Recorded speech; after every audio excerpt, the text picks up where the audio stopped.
রাজধানীর পশু কেনাবেচার অন্যতম বড় হাট ঢাকার গাবতলী। ঢাকা সিটি কর্পোরেশনের ব্যবস্থাপনায় ৮০-র দশকে গড়ে ওঠে এই হাটটি।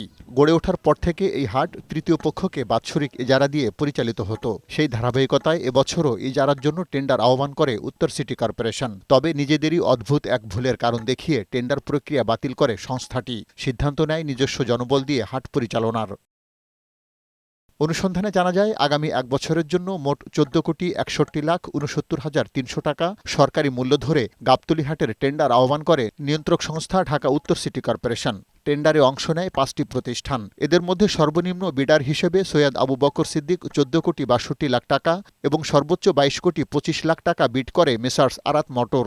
এ বিষয়ে উত্তর সিটি কর্পোরেশনের নবনিযুক্ত প্রশাসক বৈশাখী টেলিভিশনকে টেন্ডার বাতিল করার ব্যাখ্যা দেন। কমিটি যে প্রসিডিউর অনুযায়ী যারা যে নোটিফিকেশনগুলো করেছেন সেখানে অনেক ভুল ছিল। সেই ভুল হওয়ার কারণে পরবর্তীতে অনেকে টাকা জমা দিয়েছেন এবং বিডিং করেছেন। সেখানের মধ্যে আমরা কিন্তু আবার ২ নম্বরে দেখতে পেরেছি কিছু পে অর্ডার সেখানেও জাল হয়েছে। তো আমরা এতটুকু কনফিডেন্ট যে আমরা ইজারাতে যে পরিমাণ টাকা ডাক এসছে তার থেকে বেশি কালেকশন হবে।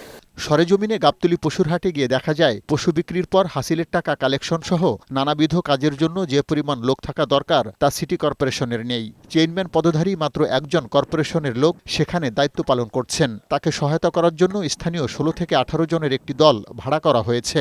সেটা কিভাবে হায়ার তারা করছে না থাকার কারণে কিভাবে করছে এটা আমি আনসার দিতে পারি না।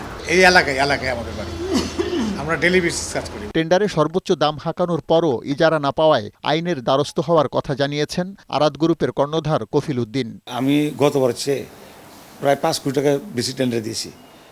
এখন সব ব্যাট ট্যাক্স মিলে প্রায় ২৯-৩০ কোটি টাকা সরকারের ফান্ডে জমা হবে। এই জমা দেওয়ার জন্য আমাকে কোনো চিঠি ইস্যু করে নাই, আর আমাকে কোনো ক্যান্সেলও করে নাই। তো পয়লা বৈশাখে আমার হাট বুঝিয়ে দেওয়ার কথা, এই পর্যন্ত কোনো আমাকে জানাও নাই যে আপনাকে দিব বা দিব না। ইজারা প্রথা রোধ করে হাট পরিচালনা করা হলে নিরাপত্তার অভাবে ব্যবসায়ীরা গাবতলী পশুর হাট বিমুখ হবেন বলেও মনে করেন এই পশু ব্যবসায়ী নেতা। একটা ব্যাপারী টাকা পয়সা বাইরে তুলে বয়, এখন তারা যদি এইখানে আশ্রয়দাতা না পায় তাইলে আর এখানে থাকবে না। গাবতলী পশুর হাটে দৈনিক গড়ে ৫০০টি পশু বিক্রি হয়।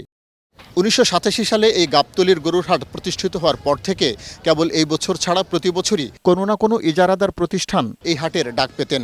তবে এবছর ঢাকা উত্তর সিটি কর্পোরেশন নিজেরাই এই হাটের ব্যবস্থাপনার দায়িত্ব নেয় সরকারের কোষাগারে কাঙ্ক্ষিত অর্থ যোগ হবে কিনা তা নিয়ে বিভিন্ন শ্রেণী পেশার মানুষের মাঝে প্রশ্ন দেখা দিয়েছে।